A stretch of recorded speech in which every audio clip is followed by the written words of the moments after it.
Yesterday we were in the middle of 13th shloka.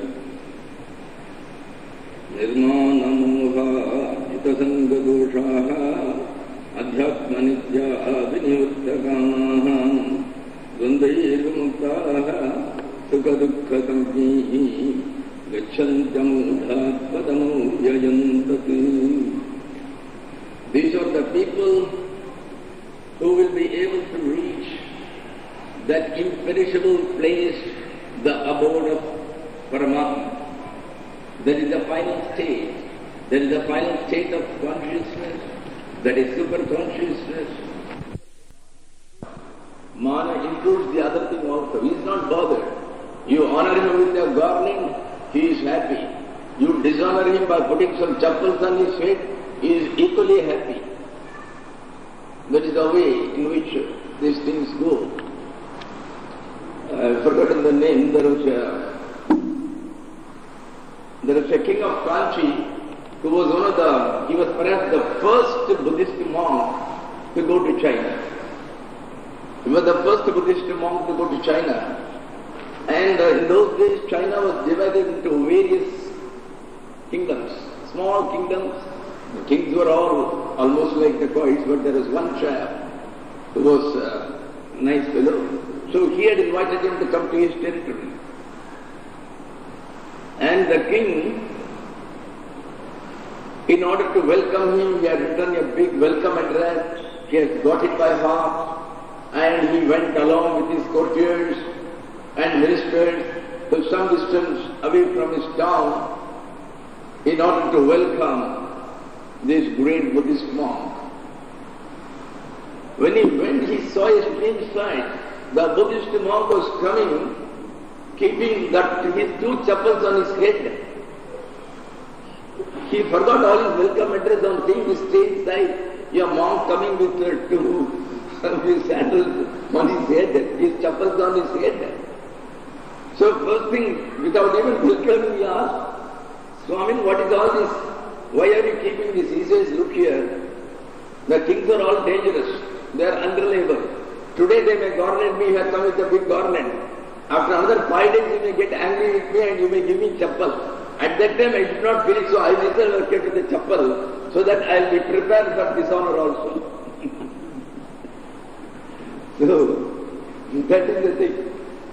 Nirmana moha, they have completely got away from the delusions. There is no maya. See, it is because of this I business. Mana comes due to ego. So because of this ego only, you fall into the delusion. When a person has forgotten his I, forgotten his ego, there is nothing absolutely. He is just on the ground. He is the humblest of the humblest. So nothing can shake him off. Nobody can perturb him. Nobody can disturb him. That will be the stage. Nirmana moha. Jita sanga doshaha. Sanga means attachment. Dosha means the defects. These people have conquered the defects of attachment. What does it mean? What do you mean by Sangha? Sangha means the attachment one gets towards the worldly objects, which are the objects of the mind and which are the objects of our senses, our indriyas. Either we go on thinking of certain things. I may be thinking of my grandson in Detroit, New York, or somewhere. Or I may be thinking of a lecture which I have to give after a few days in Rotary Club. Nobody knows. Or our eyes would like to see the TV. The ear would like to hear some dabba music or pop music. So these are all the various objects which entice our indriyas, our senses. So, the moment you go and live with somebody, you are inclined to be trapped.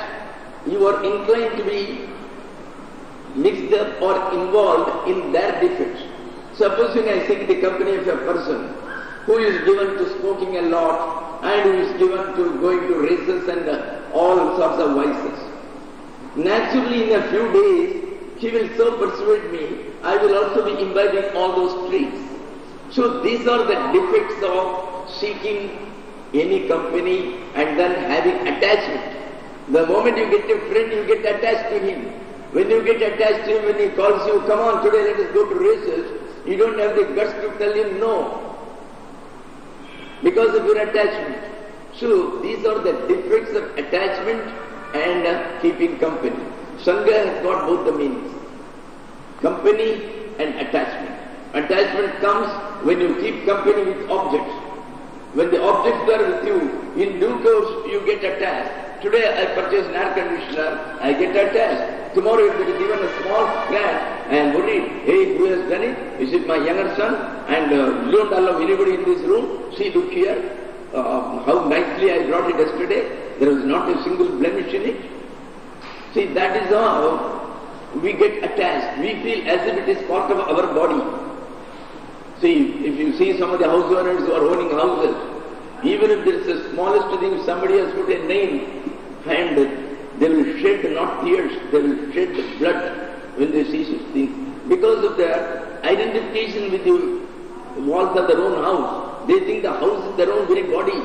So if it is lost, as if their own life is lost, their own body is lost. That is how they feel it. The point is this, keeping company is itself not bad. But getting attached is the main thing. But when you keep company for a normal person, getting attached is a foregone conclusion. It always happens. It is a consequence of it. So at the early stages as a sadhaka, one has to avoid it. But then when a man has reached a high stage, it doesn't matter where he lives and what he keeps. Our Bhagavan was living and there was an ashram. He never used to identify himself with the ashram at all. He always used to consider that he was a guest, that's all. There was no ashram of his. That is how he was feeling. So that should be the time. Somebody once brought a beautiful pencil. I mean some pen or pencil line. Bhagavan just saw, oh, it's very nice, you get back. No, this is for you. No, I can't even see it. Mine is here. Some half-used one, small one. He was showing me, said, you give it to office if you want. They will use it, not to give. So that is the Chitasanga dosha. See, there were two Zen masters. One of them was very, very austere from the very beginning. He was monk number B. Monk number B, he was very austere. He was barely having one begging bowl and two loin cloths, nothing else. He was living like that. But the other one, who was also in the same street, he used to live all right, but he was very famous because he was really a very realistic soul. When he talks, it used to be like nectar. People used to be so attracted. So a number of people were just coming to him. And the number of people increased their lot. That Zen master A didn't like it. Somehow what he did, he began to ask some of the devotees who came, hey, tomorrow you bring me a cushion, I don't like the present one, so bring me a nice cushion in which I can lie down. He will tell another chap, hey, I want to have cool water always available, you bring a refrigerator and keep on. I will tell another chap, hey, I find it very difficult in summer here, put an air conditioner here. Like that, accumulating a lots of luxuries. Then people said, this Zen master has just gone back to his original life. He is full of vasana. He is useless. Whatever he may talk, when he is unable to live like that, what is the use of going to him? So they left him. They all began to go to the other one. The other one day saw about 100 people. Previously, very few used to come to him. So when all these people went, he asked them all, hey, you all used to go to Mr. A. Why are you coming to me? They said, Swami, you are a real monk. See, look here, you got nothing except a begging bowl. And that fellow is completely on the bad way, in the sense, he has gone back to his old days of vasana, where he wants, he is full of desire, he is keeping air conditioner, he is keeping refrigerator and all that. No, he is not fit. Then, this monk began to weep. He said, you are all fools. You do not know. I can't afford to keep anything.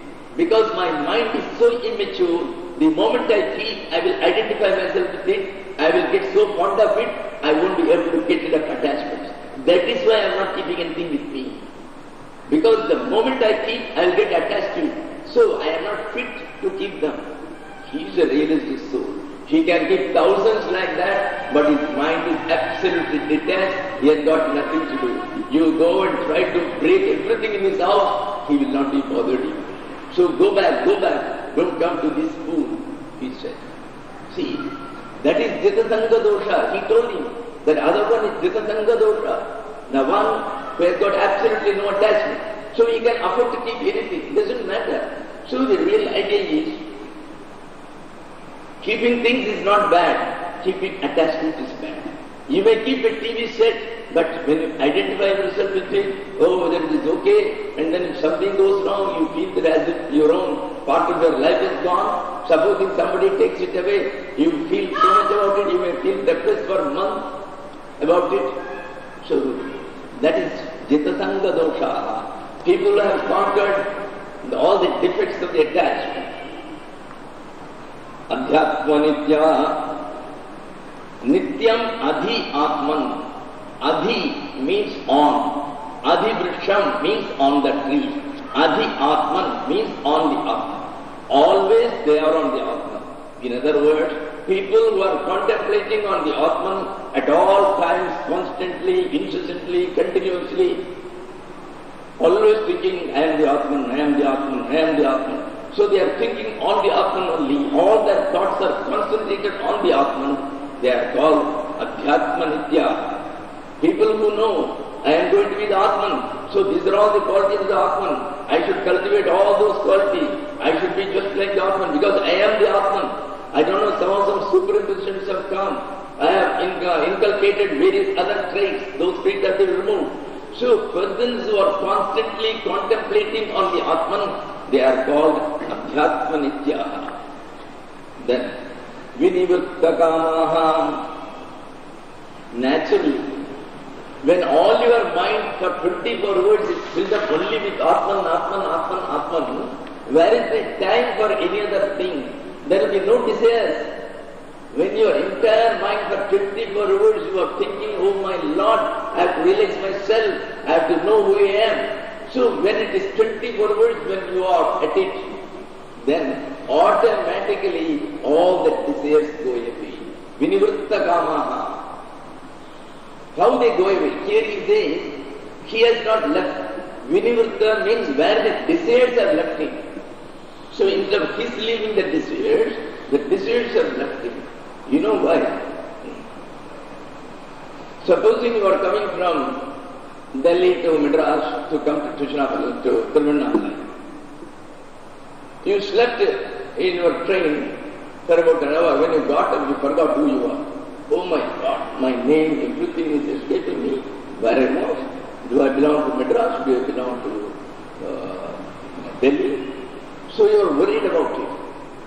And you find, you immediately search out your bag and baggage, there is nothing there. No paper, no book, no visiting card, there is no sign of anything, either your address or anybody's name, anybody's address, nothing is there. You only kept some 2 or 3 suits of clothes and nothing else.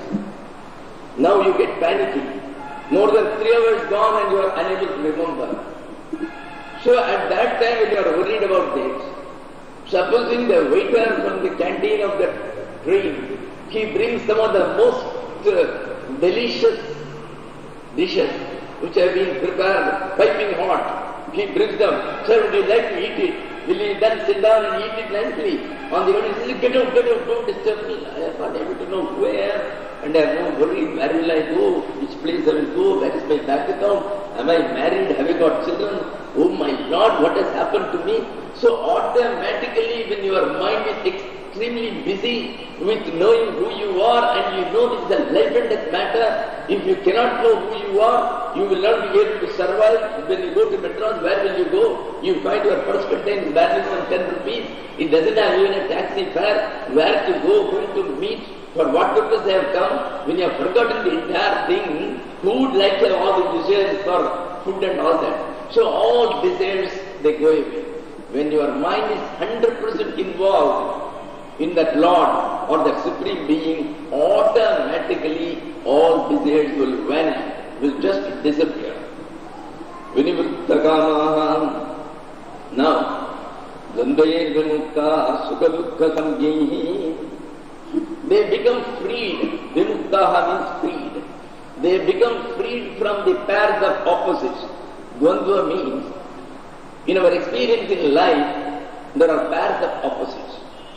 You get joy today when you got the news that one of the lottery tickets you purchased, it has fetched you some 20,000 rupees. You are happy. And tomorrow you get another news that your bank has become bankrupt, so they have closed all the accounts and you have lost 2.5 lakhs or 3 lakhs which I put in the bank, more or less like. So immediately the sorrow comes.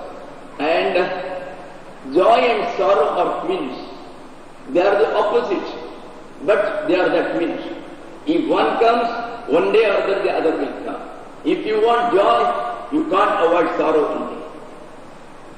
So these always come together, heat and cold. Today you are taking hot water because it's still cold early in the morning, right? But then when the summer season comes, when the month of May, when it is all hot everywhere, you would like to have some cool water. Where will I get this tank water? It's still hot. No, I want some very cool water. Where shall I go? Is there any river nearby where I can go and swim?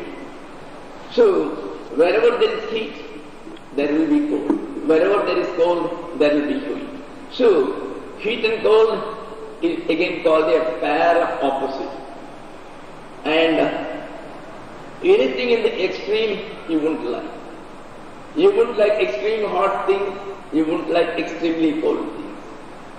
And friend, somebody is a friend of yours, naturally somebody will be an enemy of yours.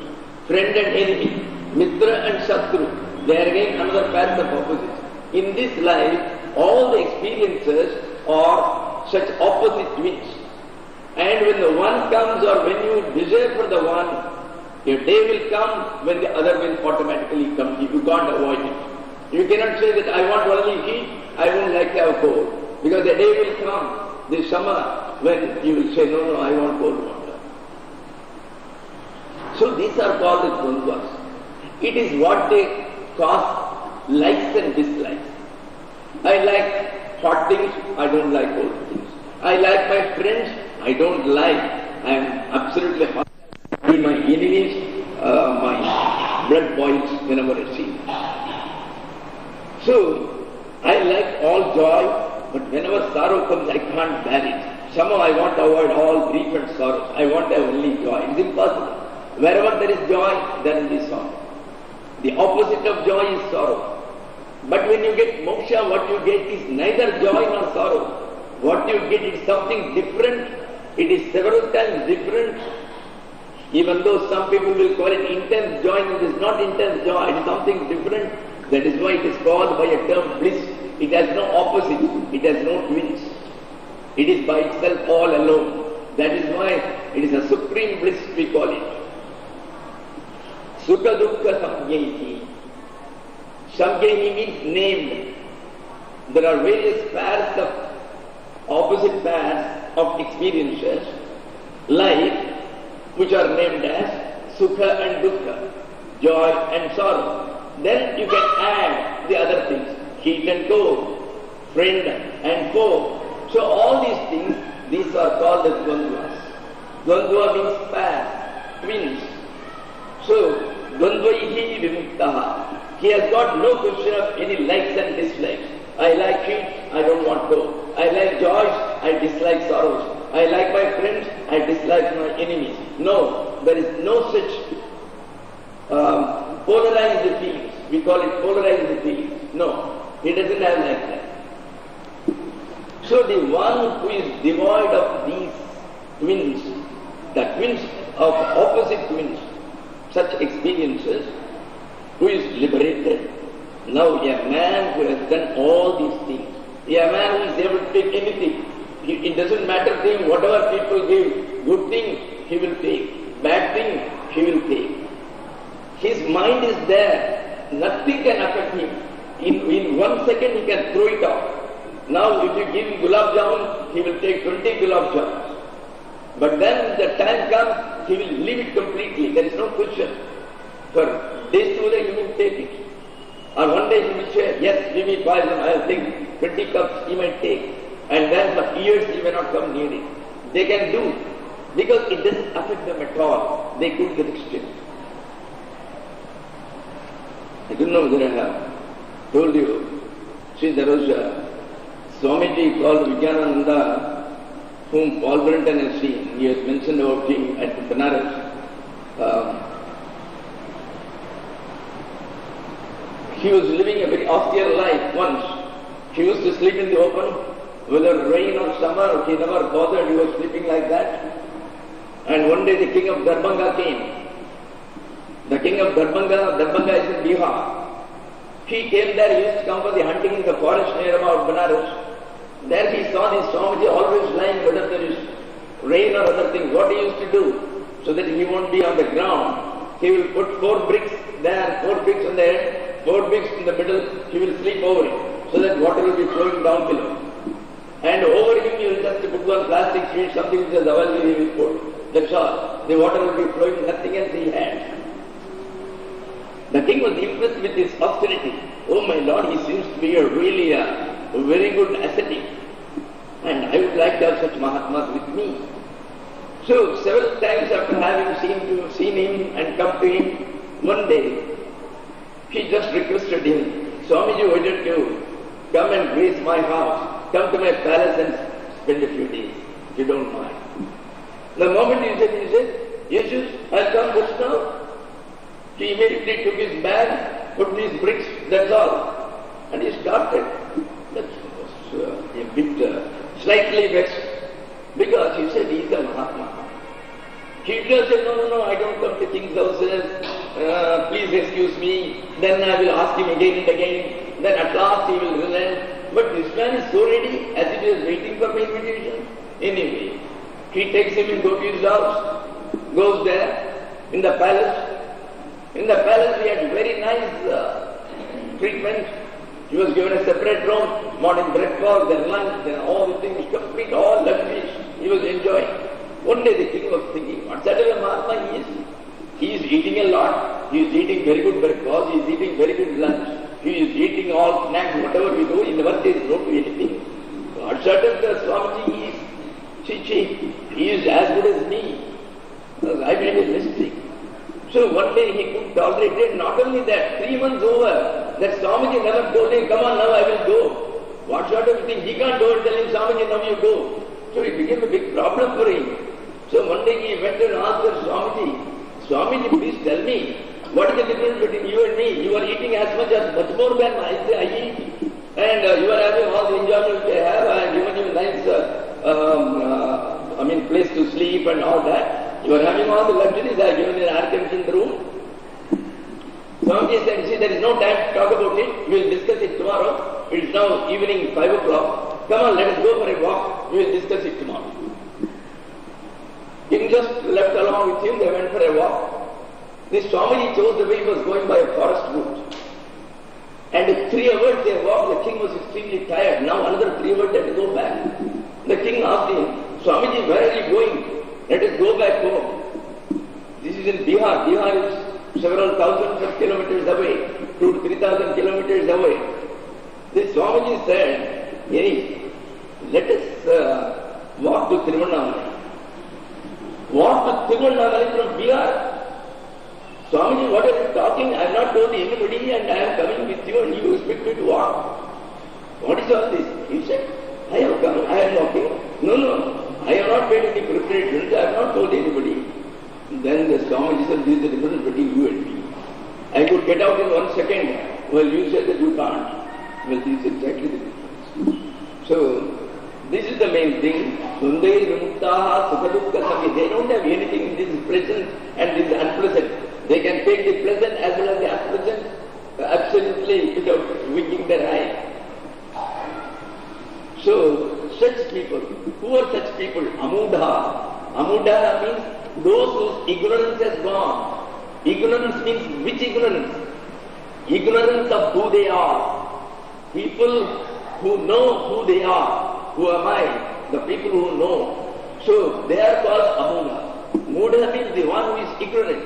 Amudha means the one who is not ignorant. So such people, tat avyayam padam gachanti, they reach that imperishable place where from there will be no return, where they will be having eternal bliss, and they will themselves be that eternal reality. The only reality, that state of superconsciousness, or the supreme being, or God, whatever you may call, he will reach him. So, now he has started this Swam, how an aspirant should be, what are all the qualities of an aspirant, what particular sadhanas or spiritual practices they should do to attain the highest state. It is not so easy. So he is giving us all the tips now. This entire portion, starting from the 13th verse onwards, refers to you, refers to the aspirant, refers to the seeker, refers to the sadhaka, the one who is practicing. Now you go to the next.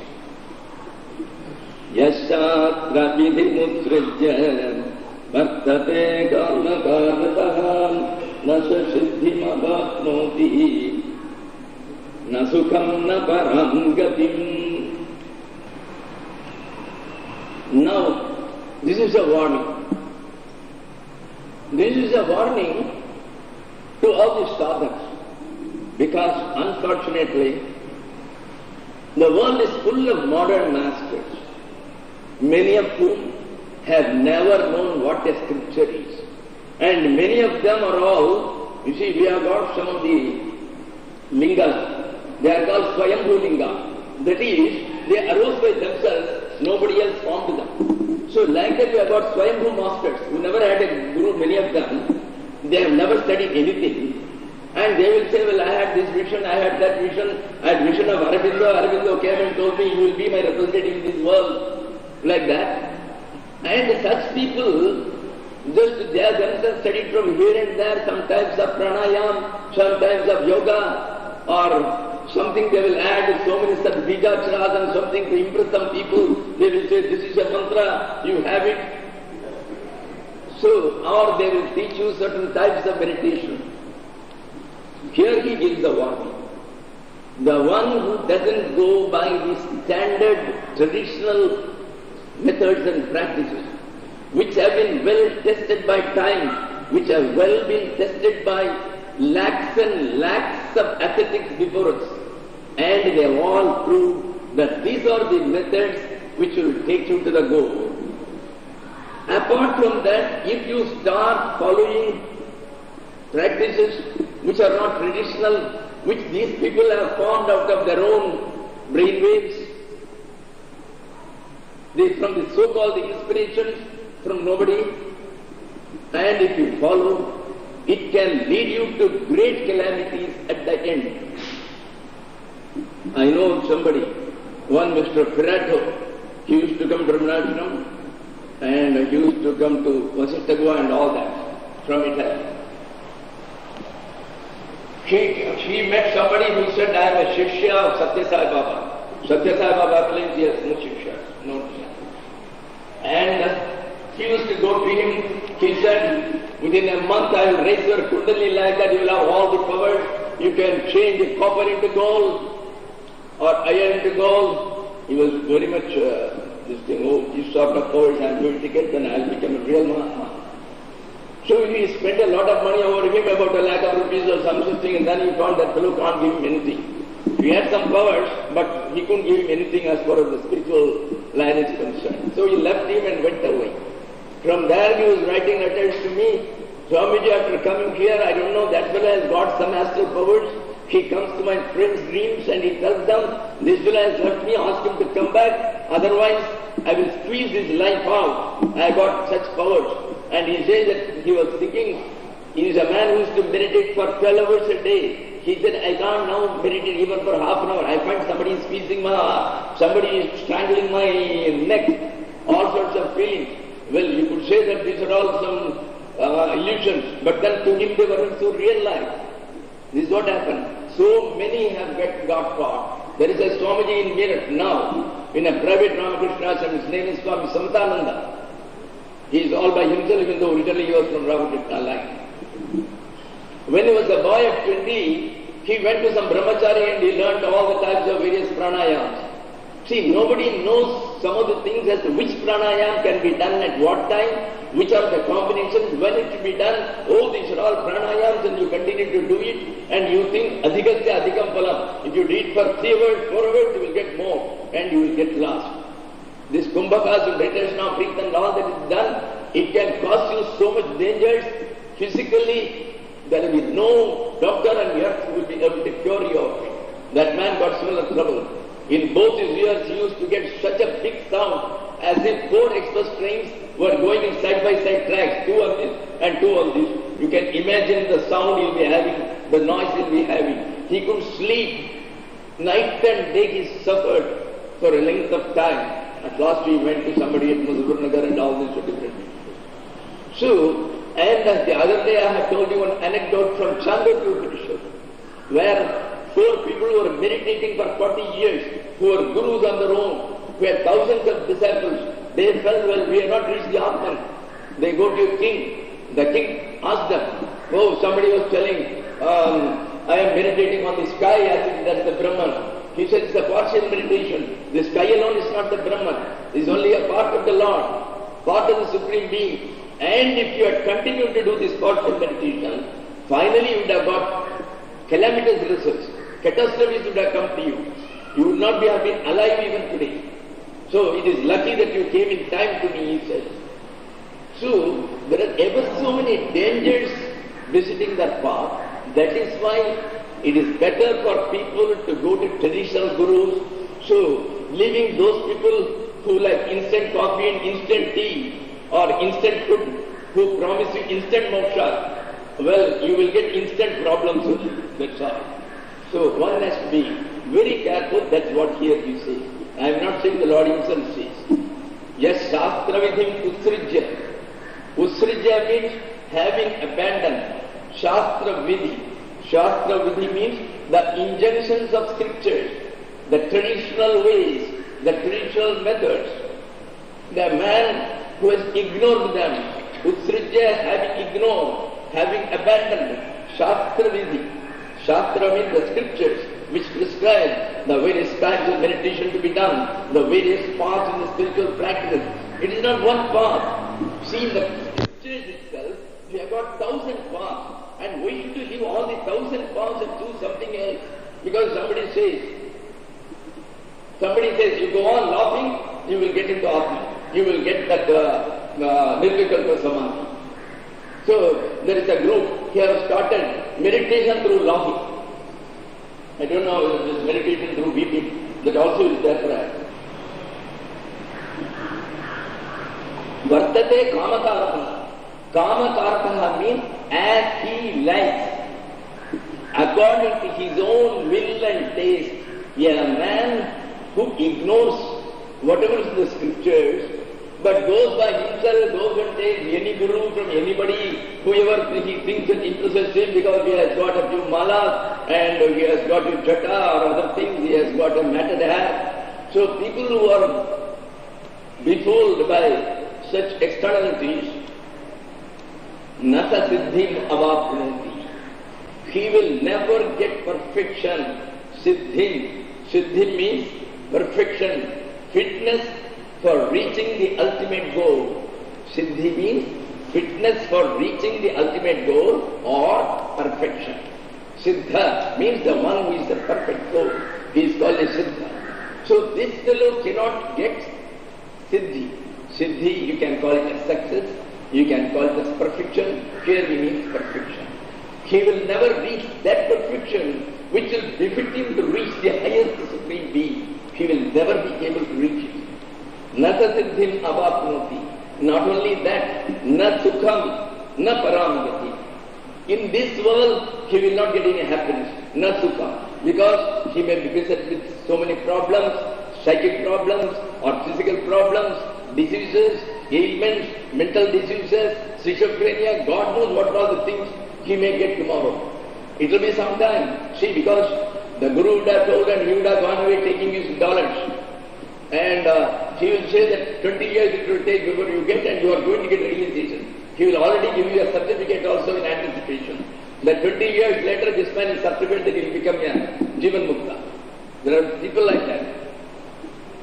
Nata siddhim avapnoti. He will never get perfection, na sukham. He will not get any joy in this world. Na param getting. Nor will he be able to attain moksha. Nor the param getting means the supreme end, the supreme destination. Param getting, he will not be able to reach that supreme destination, namely the God, the supreme being, the supreme consciousness, the eternal one. He won't be able to reach it. Na param getting. That supreme abode he will never be able to reach. This is the warning which Krishna has sounded. So Bhagavan has specifically, he has selected this. Otherwise there are ever so many other things for spiritual practices. But Bhagavan has chosen this. Presumably he has given a lot of importance to this shloka. This shloka doesn't contain anything else. It is only a warning.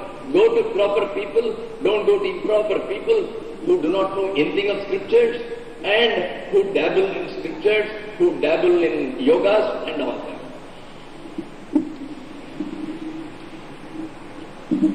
Now the next piece. Samam sarveshu bhuteshu ekkantam parameshwaram vinasyatsva vinasyantam yapashyati sapashyati. He says, what is the ultimate goal of a sadhak? An aspirant, how he should proceed. He should try to cogitate, he should try to reflect on this fact. Everything in this world is subject to destruction, vinasha. There is nothing in this world which survives time. Something may remain for 75 years, something might remain for 200 years, but everything in this world has to meet its end. Be he a man, or be he an animal, be he any inanimate objects, gold, silver, anything it could be, but every item in this world is evanescent, they are all ephemeral, they will not last long. So, when a man is able to see these changes, change from existence to non-existent, something which is existent today, you find has become non-existent tomorrow.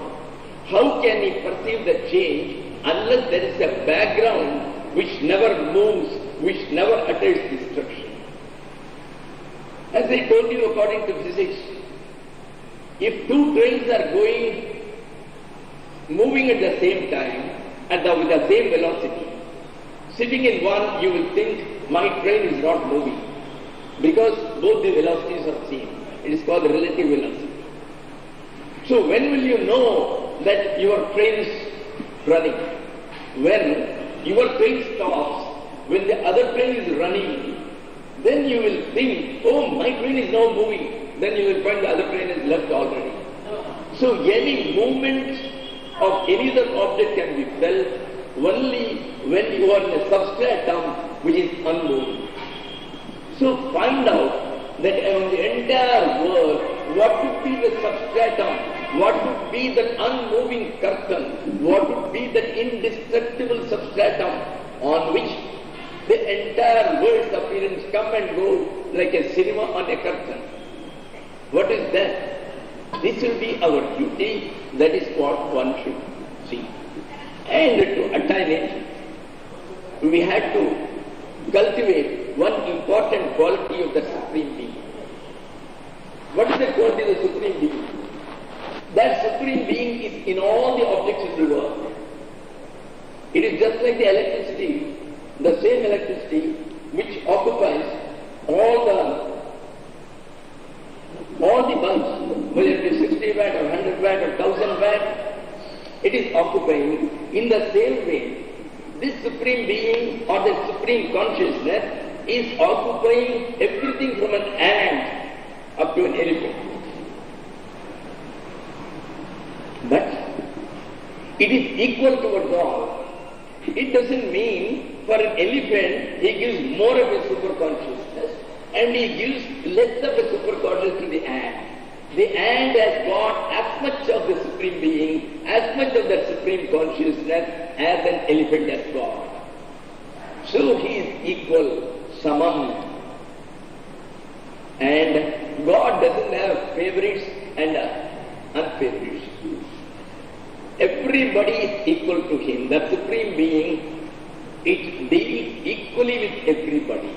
Don't think, oh, see that fellow, she is the fellow who is doing all black marketing, she is living by all crooked means, that fellow is very happy, he has got so much of millions. And see me, I have always been good, I have never taken any bribes, and God is giving me so much trouble. I am having physically a lot of problems, my wife is suffering, and my son is a dullard, he never reached beyond the 5th standard. For 4 years he has been in the same standard. Why God is? It is all because of our own activities in the previous verse. You are getting the reaction. God doesn't give anybody anything. He is equally distributing all the efforts according to what everybody has done. If we have done all good deeds, well, He will give you the results in the other parts. If you have done bad deeds, well, the punishments we have to have in the next part.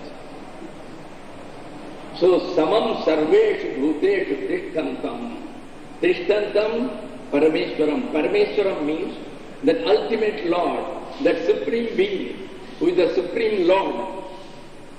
Why he is called the Supreme Lord? Compared to all the things of the world, the body, the mind, or the various indriyas, our buddhi, the bodies, and this jivatma, that is the individual soul, compared to them all, everything is finite.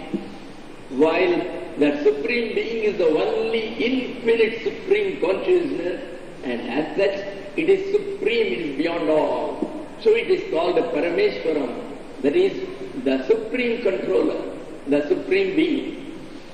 This Supreme Being, how you see, Tishtantam, he is established. Where is he established?